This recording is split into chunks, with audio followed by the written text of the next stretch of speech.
All the people in the pit are without hats, dressed like anything." "Lord, so they are!" cried Miss Polly. "Well, I never saw the like. It's worth coming to the opera, if one saw nothing else." I was then able to distinguish the happy party I had left; and I saw that Lord Orville had seated himself next to Mrs. Mirvan. Sir Clement had his eyes perpetually cast toward the 5 shilling gallery, where I supposed he concluded that we were seated.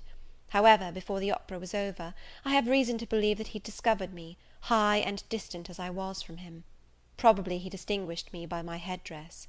At the end of the first act, as the green curtain dropped to prepare for the dance, they imagined that the opera was done; and Mr. Branghton expressed great indignation that he had been tricked out of his money with so little trouble.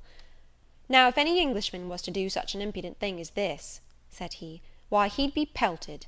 But here, one of these outlandish gentry may do just what he pleases, and come on, and squeak out a song or two, and then pocket your money without further ceremony." However, so determined he was to be dissatisfied, that, before the conclusion of the third act, he found still more fault with the opera for being too long, and wondered whether they thought their singing good enough to serve us for supper. During the symphony of a song of Signor Millico's in the second act, young Mr. Branghton said, "It's my belief that that fellow is going to sing another song. Why, there's nothing but singing. I wonder when they'll speak."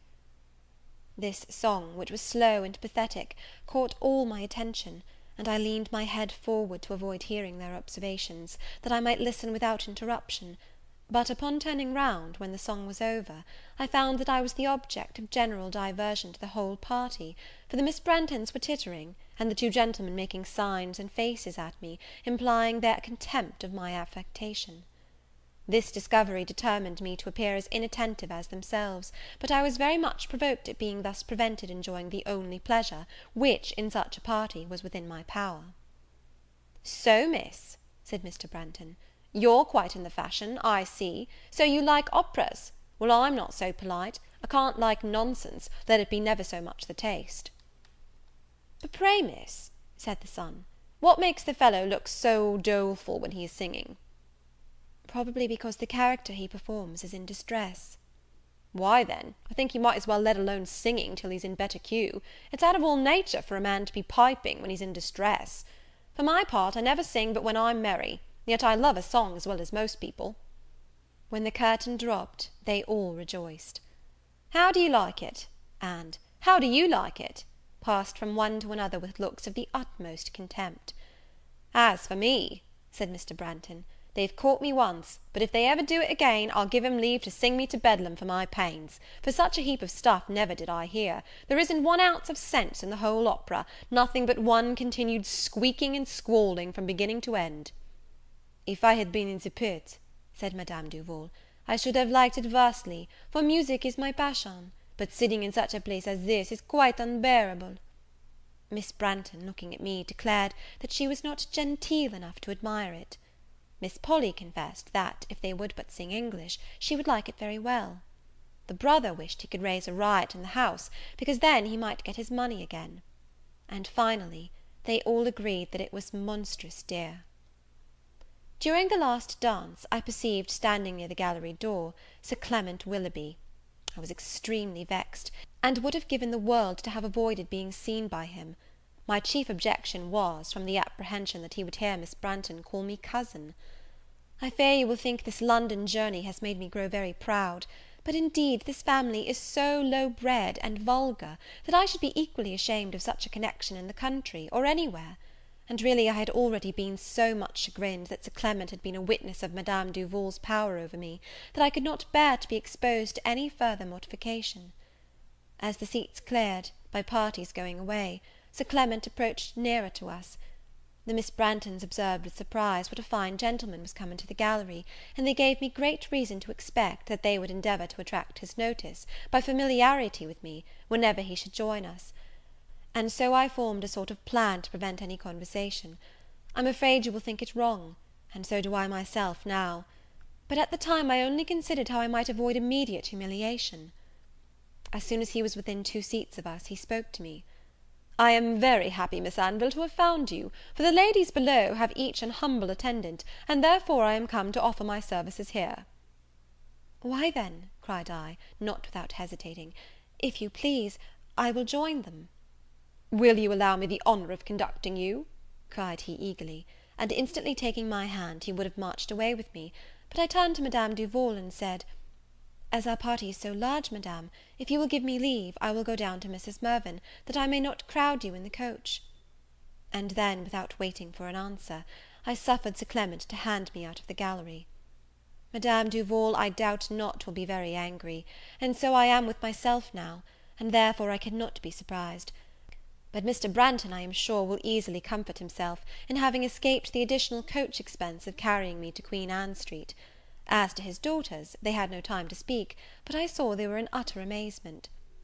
My intention was to join Mrs. Mirvan and accompany her home.